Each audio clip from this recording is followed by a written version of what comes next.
പ്രിയമുള്ളവരെ, വചനജ്വാല 1201 ദിനത്തിലേക്ക് പ്രവേശിക്കുന്ന ഇന്ന് ഡിസംബർ 14 ശനിയാഴ്ച എല്ലാവർക്കും സുന്ദരമായ ഒരു സുപ്രഭാതം ആശംസിക്കുന്നു.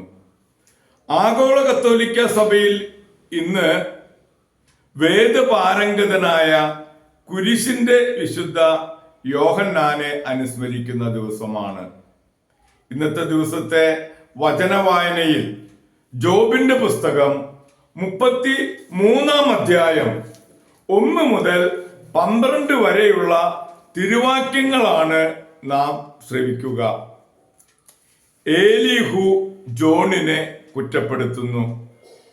ജോബ് എന്റെ സംസാരം ശ്രവിക്കട്ടെ, എന്റെ വാക്ക് ശ്രദ്ധിക്കുക.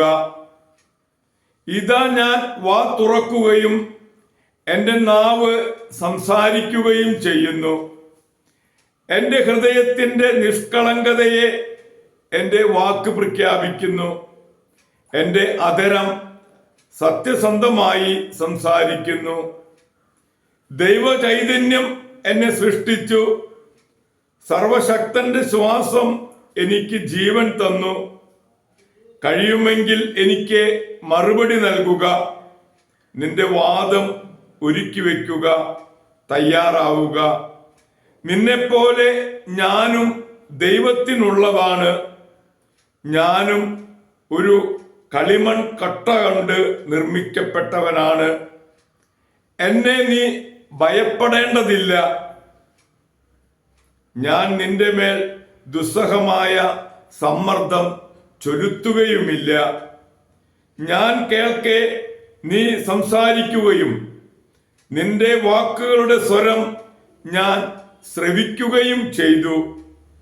നീ പറയുന്നു, ഞാൻ പാപമില്ലാത്ത നിർമ്മലനാണ്, ഞാൻ കുറ്റമറ്റവനാണ്, എന്നിൽ അനീതിയില്ല. ഇതാ അവിടുന്ന് എന്നെ തന്റെ ശത്രുവായി പരിഗണിക്കുകയും എനിക്കെതിരെ കാരണം കണ്ടുപിടിക്കുകയും ചെയ്യുന്നു. അവിടുന്ന് എന്റെ മാർഗങ്ങളെ നിരീക്ഷിക്കുകയും എന്റെ കാലുകൾ ആമത്തിലിടുകയും ചെയ്യുന്നു. നീ പറഞ്ഞത് ശരിയല്ല, ഞാൻ മറുപടി പറയാം. ദൈവം മനുഷ്യനേക്കാൾ ഉന്നതനാണ്. ദൈവത്തിന്റെ തിരുവചനമാണ് നാം ശ്രവിച്ചത്. പ്രിയമുള്ളവരെ, ഇന്നത്തെ ആഗോള കത്തോലിക്ക സഭയിൽ ഇന്ന് വേദപാരംഗതനായ കുരിശിന്റെ വിശുദ്ധ യോഹന്നാനെയാണ് അനുസ്മരിക്കുക. 1542 ആവിലായിലെ ഫോണ്ടിബേർ എന്ന സ്ഥലത്താണ് ജനനം. പിതാവ് ഒരു അനാഥയെ വിവാഹം കഴിച്ചത് മൂലം കുടുംബ സ്വത്തിൽ നിന്ന് ഓഹരിയൊന്നും ലഭിച്ചില്ല. 3 കുട്ടികൾ ജനിച്ചു. അതിനുശേഷം പിതാവ് മരിച്ചു. ജോണിനെ ഒരു ആശുപത്രിയിൽ രോഗികളെ ശുശ്രൂഷിക്കുന്ന ജോലി കിട്ടി. അതേസമയം ഈശോ സഭാ കോളേജിൽ പഠനവും നടത്തിയിരുന്നു.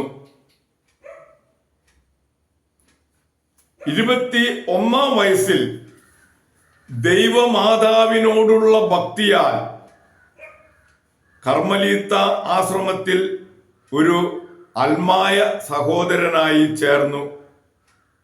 രോമച്ചട്ടയും ഉപവാസവുമടക്കം കഠിന പ്രായശ്ചിത്തങ്ങളായിരുന്നു. അൽമായ സഹോദരനായിട്ടാണ് ചേരാൻ ആഗ്രഹിച്ചതെങ്കിലും പഠന സാമർഥ്യവും പുണ്യവും 25 വയസ്സിൽ പട്ടം നൽകി അദ്ദേഹത്തിനെ പുരോഹിതനാക്കി.